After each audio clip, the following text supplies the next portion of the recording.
सास बहू जिनकी लड़ाई पूरे मोहल्ले में मशहूर थी, पर जब हाथों में आया धनिया के पकोड़ों का राज, क्या दुश्मनी बदलेगी दोस्ती में या पकोड़ों का धंधा खोलेगा कोई नया राज। एक छोटा सा घर जिसमें जिंदगी का हर कोना संभाल के रखा गया था। छत पर कुछ गमले, अंदर एक पुराना चूल्हा और दो औरतें, सास और बहू। सुबह के वक्त शांति देवी छत पर अपने धनिये के पौधों में पानी दे रही है। पत्ते अच्छे हैं, लेकिन चेहरे पर उम्मीद नहीं, सिर्फ मायूसी है। नीचे किचन में चंपा, जो जवान उम्र में ही विधवा हो चुकी है, चूल्हे के पास बैठी रोटी सेक रही है। लकड़ी का चूल्हा है जिसमें आग से ज्यादा धुआं निकलता है। उसके हाथ पर रोटी पलटते वक्त चटका लग जाता है। शांति ऊपर से आवाज लगाती है, फिर से जल गई, बोला था ना ध्यान से काम करा कर। चंपा कुछ नहीं बोलती, सिर्फ रोटी पलटकर फिर काम में लग जाती है। जिंदगी ने दोनों को इतना थका दिया है कि अब एक दूसरे से भी कहने को कुछ खास बचा नहीं था, पर रिश्ता तो था। दोनों जमीन पर बैठकर खाना खाती हैं। एक रोटी, थोड़ा सा नमक और कुछ धनिये के पत्ते। शांति रोटी उठाते हुए कहती है, हर बार अच्छा धनिया उगता है, पर बाजार में कोई लेने नहीं आता है।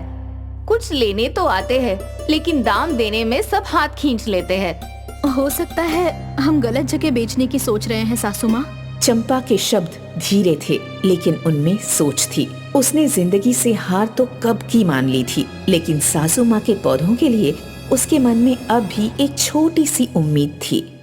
अगले दिन दोपहर बादलों ने आसमान घेरा हुआ था। बारिश आने वाली थी। घर में कुछ खास था नहीं, लेकिन चंपा ने सोचा कुछ नया बना के देखा जाए। चंपा किचन में बेसन निकालती है। थोड़ा सा बचा है, उसमें प्याज, हरी मिर्च और सासू माँ के उगाए धनिये भर भर के डालती है। थोड़ा पानी मिलाकर घोल बनाती है। तेल गर्म करती है। कढ़ाई में पकौड़े गिरते ही श्श की आवाज होती है। साथ ही सारे घर में पकौड़ों की खुशबू फैल जाती है। शांति किचन के दरवाजे पर आ जाती है। बारिश के दिन पकोड़े और बेसन का क्या, सब खत्म कर देगी। थोड़ा ही था, सोचा बस 2 प्लेट बना लूं। तभी दरवाजे पर आवाज होती है, आंटी जी क्या पकोड़े मिलेंगे? महक तो कमाल की आ रही है। चंपा झिझक के एक प्लेट में 4 पकौड़े डालती है। टीचर खुशी से ले लेता है। खाने के बाद टीचर पैसे निकालता है। अरे ये तो जबरदस्त हैं। कितने हुए? चंपा को समझ नहीं आ रहा था कि वो क्या कहे, पर फिर भी उसने कह दिया, 10 रुपए। टीचर पैसे देकर चला जाता है। चंपा वो पैसे सासू माँ के हाथ में रखती है। आपके धनिये की पहली कमाई सासू माँ। शांति ने उस नोट को देखा, कुछ नहीं कहा, लेकिन कुछ बदल गया था। अगला दिन आया। बारिश तो रुकी थी, पर चंपा के मन में कल की घटना का असर अब भी था। टीचर ने सिर्फ 1 प्लेट ली थी, लेकिन पहली बार लगा था कि सासू माँ के धनिये से कुछ बन भी सकता है। उसके पास जो थोड़े पैसे बचे थे, उससे वो बेसन और प्याज ले आई। आज उसने कल से ज्यादा पकौड़े बनाए और पेपर प्लेट में परोसे।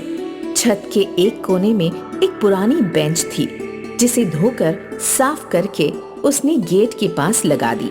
आप छत पे पानी देने जा रही हैं ना? बस लोगों से कहना नीचे धनिया पकौड़े मिल रहे हैं। अब बेचना भी है? 1 प्लेट तो बेच चुकी हूँ, आज देखते हैं। वो कोई दुकान नहीं थी, सिर्फ एक बेंच और गर्मा गर्म पकौड़े। लेकिन कभी कभी नई शुरुआत ऐसी ही होती है। आसपास के 2 लोग आए। एक ने 10 रुपए दिए और दूसरे ने टेस्ट करके दूसरी प्लेट भी ले ली। 1 घंटे में सारे पकौड़े बिक गए। कितना हुआ?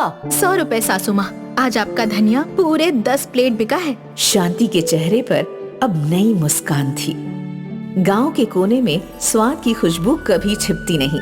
अगले हफ्ते तक पकौड़ों की खबर आसपास के कुछ लोगों तक पहुंच गई थी। एक दिन जब शांति छत पे पानी डाल रही थी, सामने वाली पड़ोसन रुक्मणी ताई छत पर ही पूछ बैठी, सुन, चंपा के पकोड़े बड़े फेमस हो रहे हैं, कल के लिए बुकिंग ले ले क्या? शांति ने नीचे झांक कर देखा। चंपा किचन में सब्जी काट रही थी। अब तक ऑर्डर तो नहीं लेते, पर तुम आ जाना, गर्मा गर्म मिल जाएंगे। पकौड़े मिलते तो 10 रुपए के ही थे, पर उनमें एक नया विश्वास था। चंपा को रोज अब 100 से 150 रुपए मिल जाते थे। पहली बार घर में तेल, सब्जी और चीनी एक साथ आए थे। उस रात किचन में चंपा सब्जी बना रही थी तो शांति ने रोटी बनाना शुरू कर दिया। आप रोटी बना रही हैं सासू माँ? आज मन किया, बहू के हाथ से घर चल रहा है। दिन भर पकोड़े बनाकर थक गई होगी, सोचा तेरी थोड़ी मदद ही कर दूं। सास बहू के बीच कुछ तो बदल रहा था। ऐसा पहले कभी नहीं हुआ था कि शांति ने चंपा की मदद की हो। शांति देवी अब सिर्फ धनिया उगाने तक सीमित नहीं थी। वो सुबह जल्दी उठकर बीज छानती, मिट्टी तैयार करती और नए गमले में पौधे लगाती। नीचे चंपा किचन में बेसन छान रही होती थी। दूसरी तरफ ताजे धनिये के ढेर लग गए थे। चंपा ने शांति से कहा, सासू माँ, एक बड़ी कढ़ाई ले लेते हैं। अब लोग ज्यादा मांगते हैं और छोटी कढ़ाई में वक्त लगता है। ठीक है, कल के पैसों में से 200 रुपए अलग रख लेना। शाम को जब पकौड़े बिक रहे थे, एक लड़की किरण आई। आंटी जी, मेरी मम्मी कह रही थी कि शादी में ये वाले पकौड़े रखवा दे तो। शादी में? अरे हमारी तो छोटी सी घर वाली दुकान है। छोटी है लेकिन स्वाद बड़ा है। बोल दे तेरी मम्मी से, समय पर गरम मिलेंगे। सास के इस एक जवाब ने चंपा के अंदर एक नई हिम्मत भर दी थी। शांति और चंपा का छोटा सा घर था, एक आंगन, एक चूल्हा और एक कोना, जहाँ से उनका सपना पकौड़ा बनकर उभरता था। उसी कोने में शाम को तेल चढ़ गया था, लेकिन किस्मत ने आज कोई और ही तेल गर्म किया।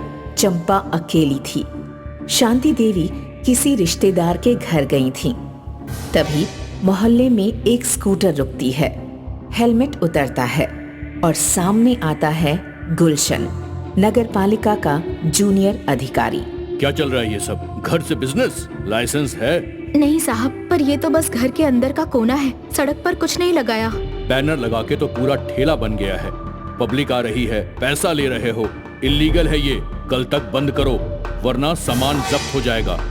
गुलशन चला गया और चंपा उन्हें कुछ बोलने की हिम्मत नहीं कर पाई। चंपा ने चूल्हा बुझा दिया। रात के 9 बजे दरवाजा खुलता है।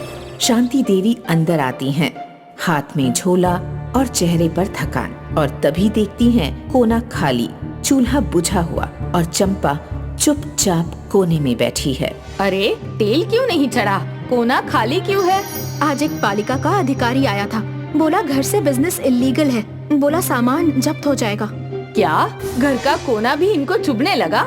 सारी दुनिया की चोरियां, हवाला और ठेले उनको नहीं दिखे, पर एक औरत का चूल्हा उन्हें इलीगल लग गया।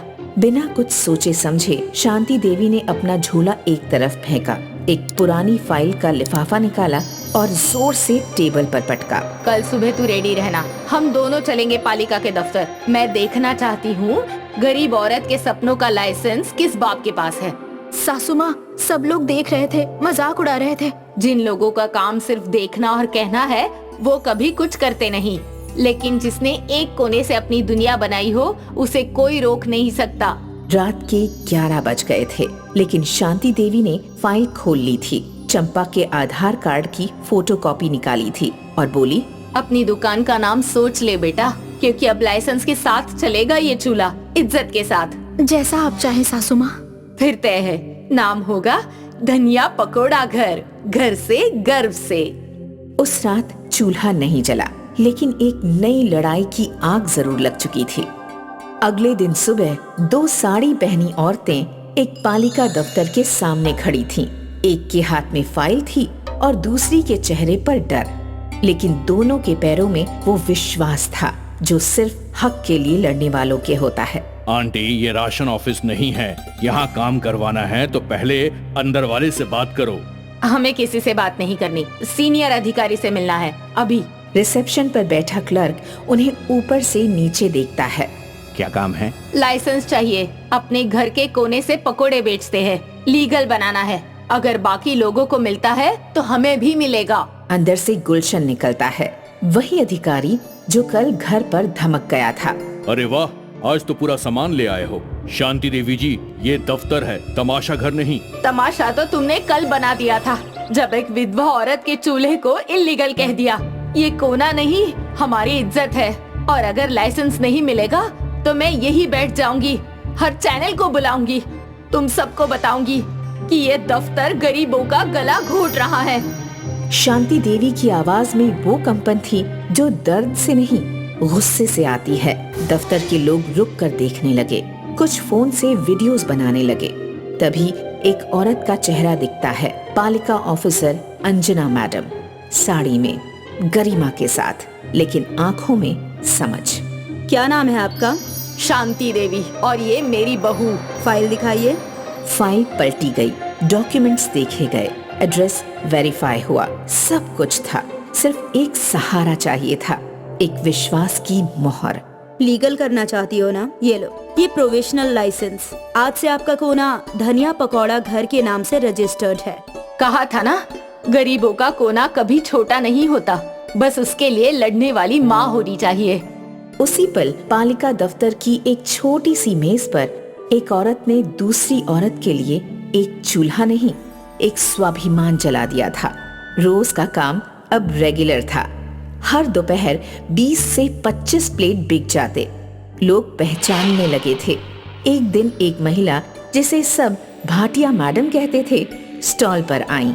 आप लोगों के पकौड़े काफी फेमस हो चुके हैं। मेरे बेटे की एंगेजमेंट है, केटरिंग वाले बोरिंग खाना बनाते हैं। क्या आप शादी में स्टॉल लगा सकती हैं? चंपा आंखों में भर भर के देखती है। हम तो सिर्फ चूल्हे से बनाते हैं, शादी में तो गैस, यूनिफॉर्म, स्टॉल सब लगता है। मैं सब दिला दूंगी, बस स्वाद आपका चाहिए। ये मौका बड़ा था और डर भी, लेकिन इस बार डर से ज्यादा भरोसा था। सासू माँ पर, पकौड़ों पर और अपने हाथों पर। दोनों सास बहू ने हाँ कह दिया। शादी के दिन दोनों ने पहली बार एक रंग की कॉटन साड़ी पहनी। नए स्टॉल पर उनका नाम लिखा था, धनिया पकौड़ा घर। भाटिया मैडम ने गैस स्टोव लगवाया। लोग पहले झिझक रहे थे, लेकिन जैसे ही खुशबू फैली, लाइन लग गई। अरे भैया, वो धनिया वाले पकोड़े तो कमाल के हैं, 2 प्लेट और देना। उस शाम उन्होंने 500 प्लेट्स बेची। पैसा मिला, इज्जत मिली और सबसे खास अपनी पहचान मिली। शाम को जब स्टॉल समेट रहे थे, तेरा पति आज हमारे साथ होता तो देखकर खुश होता। वो तो अभी भी हमारे साथ हैं, देख रहे हैं सासू माँ, और मुझे आपके साथ खुश देखकर मुस्कुरा रहे हैं। शादी वाले पकौड़े स्टॉल ने सिर्फ पैसा नहीं, एक रास्ता खोल दिया था। उस शाम के बाद सब कुछ धीरे धीरे बदलने लगा, जैसे किसी ने अंधेरे घर में छोटी सी रोशनी जला दी हो। चंपा ने पकौड़े बनाना बंद नहीं किया। हर नए दिन के साथ एक नई जगह से ऑर्डर आता। कभी किसी टीचर की किटी पार्टी, तो कभी किसी सोसाइटी का सत्संग। अब वो सिर्फ चूल्हे पर नहीं, नए गैस स्टोव पर एक साथ 3 कढ़ाइयों में पकौड़े तलती थी। हाथों में एप्रन होता और आंखों में रोशनी। शांति देवी का धनिया अब सिर्फ कोने के गमले तक सीमित नहीं था। उन्होंने छोटी सी प्लास्टिक की शेड बनाई, एक छोटा किचन गार्डन। बीज छांटना, मिट्टी तैयार करना, पौधों से रोज बात करना, अब उनका दिन इसी में निकलता। एक वक्त था जब धनिया बिकता नहीं था। अब लोग अक्सर उनसे बीज पूछते थे। रवि, उनका भतीजा, अब पूरा काम संभालता था। ऑर्डर लिखता, सामान उठाता और नए कस्टमर से बात करता। उनका स्टॉल छोटी सी दुकान बन गया था, जिसमें पहली बार एक बिलिंग मशीन लगी। एक बार एक लोकल पत्रकार आया, उसने पूरी कहानी सुनी और अगले हफ्ते अखबार में आई एक फोटो, धनिया पकौड़ा घर, सास बहू की सफलता की कहानी। जब उस फोटो को शांति देवी ने देखा तो सिर्फ एक लाइन कही, अब लगता है हम भी कुछ बन गए हैं। घर भी बदल गया था। पहले जहां छत से पानी टपकता था, अब नए पेंट की एक हल्की सी चमक थी। किचन में छोटा फ्रिज था, एक नया बेलन चकला था और एक सोफा, जिसमें दोनों शाम को बैठकर चाय पीती थीं। किस्मत ने उनका हाथ नहीं पकड़ा, उन्होंने ही किस्मत का कोना पकड़कर खींच लिया। पकौड़े तलते तलते जिंदगी एक नया स्वाद बन गई थी।